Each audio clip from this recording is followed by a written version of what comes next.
Okay, so we're exactly 8 weeks out from the Olympiad exam. And honestly, if you're a student or a parent watching this, I know exactly what you're feeling right now. You're feeling the pressure. The clock is absolutely ticking, the stakes feel sky high, and that stress of the unknown, yeah, it's really starting to set in. It can be completely overwhelming. But I want you to just take a deep breath with me, because today we are going to eliminate that stress entirely. We're going to break down a highly strategic, step-by-step roadmap to get you perfectly ready. Listen, the absolute biggest mistake most students make is hitting the panic button, grabbing this massive stack of unused workbooks, and just mindlessly drilling random practice papers. It's this chaotic approach that really just leads straight to burnout. It's exhausting, and honestly, it's highly ineffective. So instead, we're focusing on a strategic 5-step plan today. Think of this explainer as your ultimate playbook. This whole script is designed to build real, bulletproof problem-solving skills rather than just a fragile list of memorized answers. If you stick to this, you will completely change your trajectory. So, here is our 5-step plan. 1. Know the exam. 2. Fix your fundamentals. 3. Practice with past papers.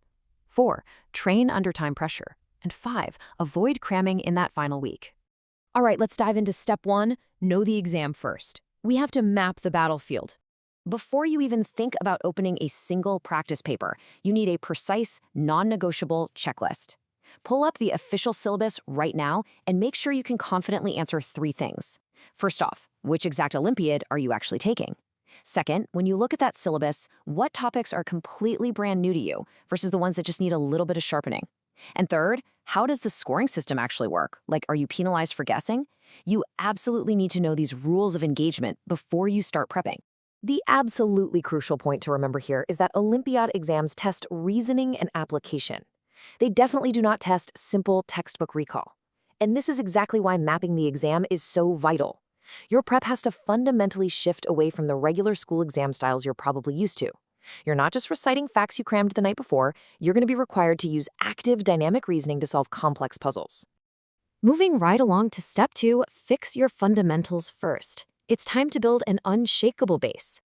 Think of your preparation kind of like a giant pyramid of success. Down at the wide base, you need to spend weeks 8 and 7 entirely focused on reinforcing those grade-level fundamentals. You've got to cement these core concepts using standard problems before you even try reaching the peak of the pyramid, which is tackling those super complex Olympiad-style questions. Trust me, jumping straight to the top without a solid base is just going to cause massive frustration. And hey, if you're feeling intimidated right now, realize this. Olympiad problems are hard because they combine basic concepts in totally unfamiliar ways. They aren't magically using some impossible, highly advanced math that you've never even been taught. I really want to reassure you here, the exam is not impossible. It simply requires a rock-solid grasp of the basics, that wide base of our pyramid, applied in highly creative problem-solving ways. Okay, on to step 3, practice with past papers. Let's equip you with the right weapons. The core challenge you're going to face is basically this. How do you solve a familiar concept when it's hidden inside a really complex pattern? Well, reviewing actual previous exams is hands down your most valuable resource for this, because it exposes the true difficulty levels and, more importantly, the common traps the examiners absolutely love to set. Working through past papers trains your eye to look right past that intimidating complex pattern and find the familiar fundamental concept hiding underneath. To really master this, you need what we call reasoning steps. That's the practice of walking through the logic out loud or writing it down step by step on paper for every single question. And hey, notice that last part. Yes, even the ones you got right. Why? Because actively vocalizing the logic proves you didn't just guess or get lucky.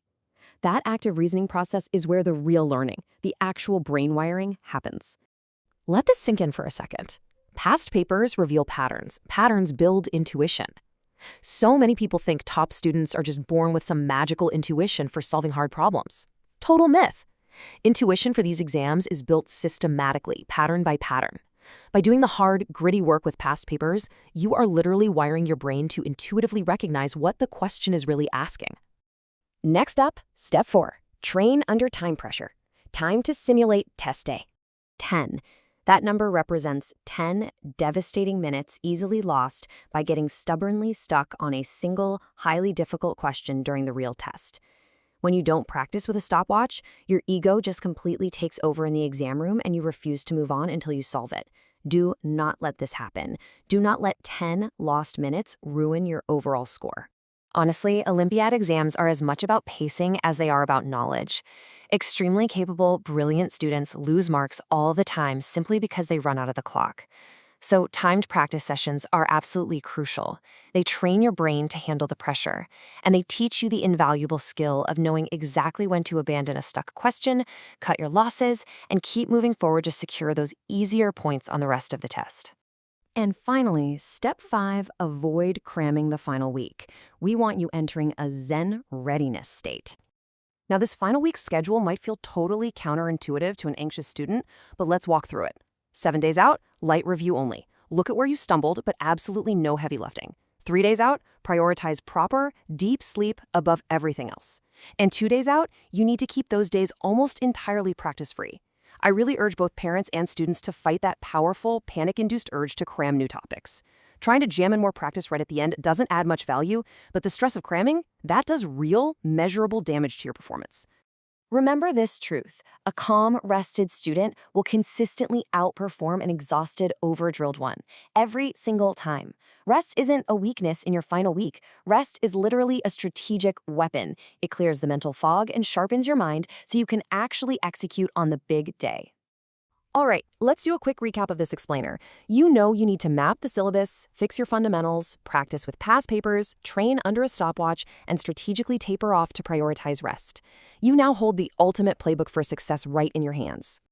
And to help you take action right now, you can actually get free, ready-made Olympiad past papers and mock tests to kick off your training. They're all available in the EduConnect Hub WhatsApp community, and we've put the link to join right down there in the description. You've got the exact 5-step plan. Now go grab the tools you need to immediately execute it. So I'll leave you with this final thought. Are you going to leave your Olympiad score entirely up to chance, or will you follow the plan we just laid out? You've got exactly 8 weeks. It's time to step up, take total control of your preparation, and build your success. Thanks for joining me for this, and I absolutely cannot wait to see you conquer that exam.